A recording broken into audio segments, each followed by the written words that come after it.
Night. You know, free speech in America is non-negotiable, no matter what the perceived consequences, no matter the worry about retribution from Islamic extremists. Period. End of the story. A primer. The First Amendment wasn't established to protect speech that everyone agrees with. The whole point is to protect even hate speech, speech that offends, speech that insults. Even that liberal icon of the Supreme Court, Justice William Brennan, wrote, "Government may not prohibit the expression of an idea simply because it finds it offensive or disagreeable." The Supreme Court ruling, burning of an American flag, burning of a cross, and cursing dead soldiers at their funerals by the Westboro Baptist Klan, all disgusting and repulsive to me, are protected by the First Amendment. Pam Geller's Draw the Profit contest in Garland, Texas pales in comparison to those examples. But because of her, many in the politically correct class want to rethink free speech because of the sensitivities of some. Like the New York Times editorial board, who said, blatantly Islamophobic provocations like the Garland event can serve only to exacerbate tensions and to give extremists more fuel. Now, I, for one, am sick and tired of liberal apologists who believe in free speech unless they don't. Where were they when the taxpayer dollars through the endowment of the arts put a crucifix of Jesus in a jar of urine and called it art? Where were they when another taxpayer-funded project showed Mother Mary surrounded by pornography and elephant dung? Now they want to rethink the First Amendment? Now they don't want to offend Muslims? And to shut us up, they say the cartoon contest is inspiring ISIS to commit mass murder. Really? Was anyone drawing a cartoon of Mohammed when they hit us at the World Trade Center? They hate us. They don't need a reason to kill us. Look, we need to stop blaming the victim and start killing the murderers. A simple example. You don't protect the batterer or the abuser by telling the victim, don't get him upset, don't provoke him, and you'll be all right. Since when are we willing to surrender our Constitution to keep peace with those hell-bent on killing us anyway? The United States needs to stop wimping around and worrying about talk and start walking the walk. Political correctness be damned. We are at war. It's never been more clear. On one side, free speech. On the other, the Sharia blasphemy law. Which will prevail? They cannot coexist. Consider this. The President of the United States won't use the words Islamic terrorist, Muslim extremist, or jihadist. Won't join the leaders of 40 nations to condemn the killing of innocents for expressing their free speech. He and his sidekick, Hillary Clinton, want to arrest the guy who made the Benghazi video, itself protected by the First Amendment. And they buy an ad to apologize to Muslims for the video. And U.S.-supported UN Resolution 1618, an initiative of the Organization of Islamic Cooperation that calls for the restriction of speech involving the defamation of religion. I have long predicted this administration will cut back our speech if it offends Islam. And make no mistake, as sure as I'm talking to you, there will be efforts to limit our First Amendment, our free speech, to comply with Sharia blasphemy laws, which call for death to those who slander the Prophet Muhammad. Imagine a nation founded on Judeo-Christian ethics changing the rules for a Muslim prophet. And I don't care if you like Pam Geller, you don't like her, or what her motives are. She has the right to say whatever she wants. Now, I don't agree with what Pam did. It was probably a dumb move. But she did something that critics may not have thought about. She opened our eyes and teed up the discussion about whether free speech in America survives the pushback from Sharia law. The First Amendment, besides giving us freedom of speech, says that Congress shall make no law regarding the establishment of religion, which means I don't have to live under any religious rule, especially one that tells me not to criticize someone else's prophet. For the first time, I'm worried about whether or not the present so-called politically correct climate will restrict our free speech in line with Sharia requirements. Our founding fathers gave up everything to create the freedoms that we enjoy. My dad and grandfather and every veteran who fought for this country fought for our fundamental freedoms. And no movement, no politically correct hogwash or limitation of my speech is going to force me to live under the requirements of Sharia law. And if that happens, make no mistake, it means that Sharia enforcement is already here. And that's my open. Tell me what you think on my Facebook page or Twitter at Judge Jeanine, #JusticeOpen. And with me now, the woman at the center of the firestorm, the organization of the Texas Draw the Profit event, Pamela Geller. Good evening, Pamela. Hello. All right. What were your motives in organizing this event in Texas?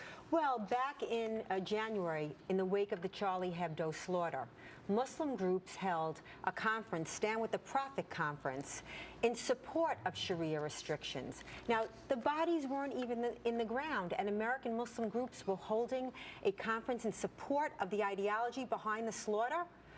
I mean, wouldn't that have been the time for American Muslim groups to stand for freedom of speech? But they don't believe in it as it relates to their religion. So you have this Draw the Prophet contest. In the same spot, in the same room, in the same venue, we had a conference standing for freedom of speech. But by having a contest where there will be provocation, where they, in drawing Muhammad, are not only insulting their prophet, but is considered blasphemy, punishable by death. Yes. Were you worried that anybody there might be hurt? Well, listen, I've been having conferences like this for years. I've always had to have protection because of death threats. So this was protected like all of our conferences are. But I am not a Muslim, Judge. I don't adhere to Sharia law. And I think the eagerness of the media to kowtow and to impose the Sharia and to punish any of those, those of us that say no, is extremely disturbing and dangerous. I don't think this conference was dumb. I think it was necessary. I mean, now. Well, what about the fact that, your critics have accused you of being almost as bad as the jihadists? Let's take a look at this. What they want a holy war. So Pamela Geller can contribute to getting us to that place, or social change can come from love. That can come from treating people as Christians are instructed to treat people. But they want a holy war. She's playing into their hands. So actually, her agenda is aligned with their agenda. Had you heard that one? No, but what do you say to that? I say the jihadic doctrine is inciting the war, not me. They were attacking our embassies. 9/11, there was no Pamela Geller. The subway plot. But isn't that up to the military? Isn't it up to law enforcement to take that toe-to-toe with them? Let me ask you something. Were the people in those buildings wearing a uniform, Judge? Oh, there's no question that they weren't. But the war is on us. The war is here. And the war is on my freedom. What do you say to people who say that because of what you've done, that just forget about you have taken this stand, that you're putting police in jeopardy, you're putting people in jeopardy? I'm not putting people in jeopardy. The jihadists are putting people in jeopardy. They're here now. This is an Orwellian nightmare. I want to ask you something. Have you ever seen the media go after the Fort Hood jihadi, the Times Square bomber, the subway bomber? Look, if you heard my open, Pam, you know where I'm coming from. I'm not blaming you. But what I'm trying to do here is to explain to viewers, your position is based on your feeling that you need to bring this issue to the public. It's not a feeling. It must be done. We're abridging our freedoms so as not to offend savages. I'd like to know why the hate that was directed at me was not directed at the Fort Hood jihadi, not directed at the Times Square bomber, not directed at the Christmas Day bomber, not directed at the Christmas tree bomber. I can name, we don't have enough time for me to name the 25,000 deadly Islamic attacks since 9/11, each one with the imprimatur of a Muslim cleric. It's not Pamela Geller. It's the jihadic doctrine. Why isn't anybody talking about the ideology? Does it surprise you that you have become the issue?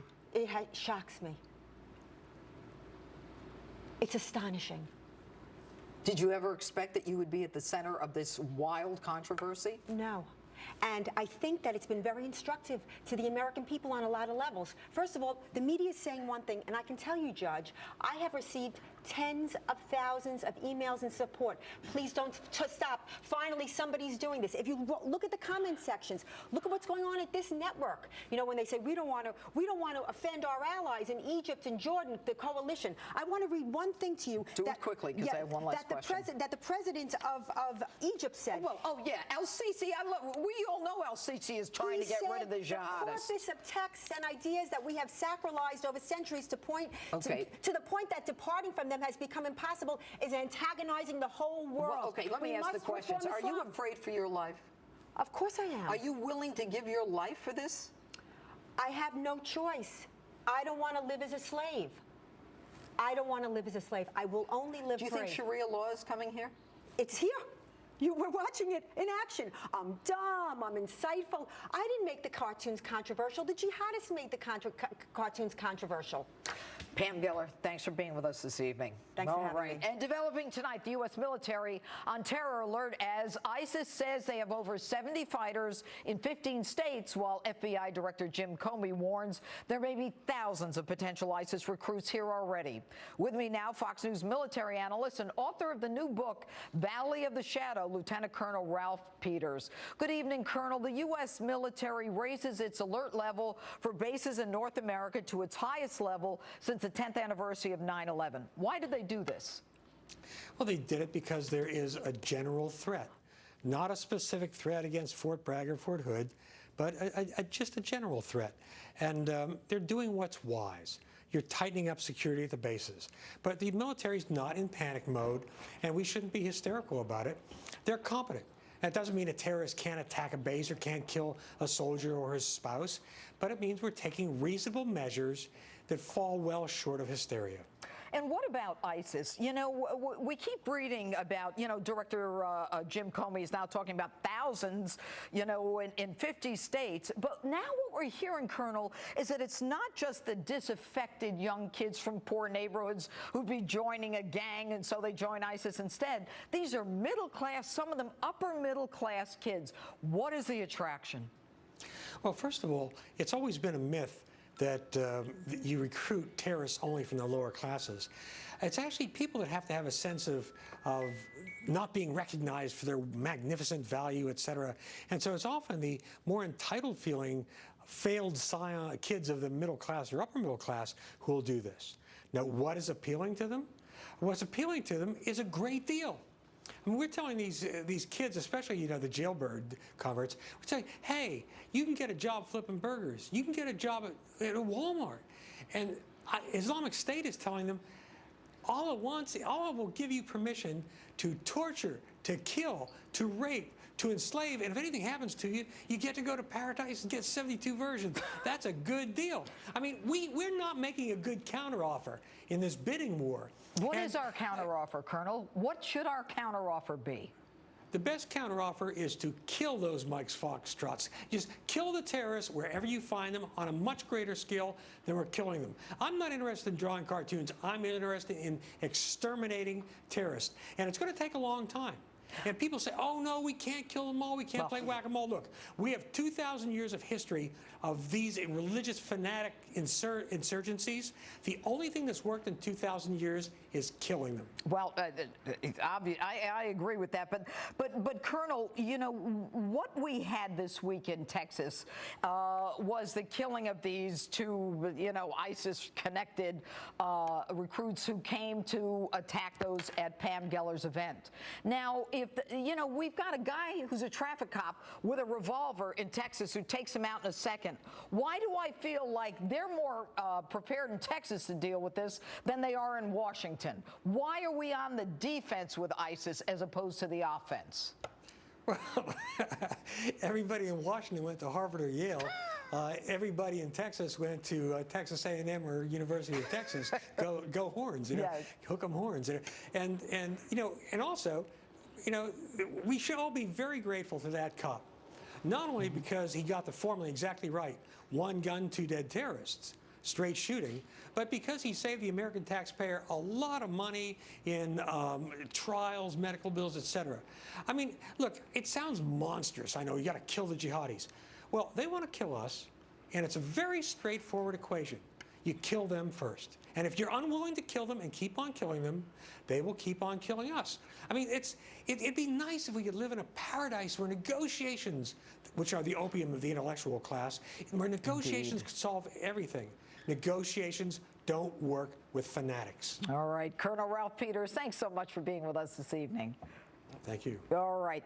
And vote in tonight's Insta poll. What are your thoughts on Pamela Geller's Draw the Profit contest in Texas? Facebook or tweet me at Judge Jeanine, #Justice on Fox.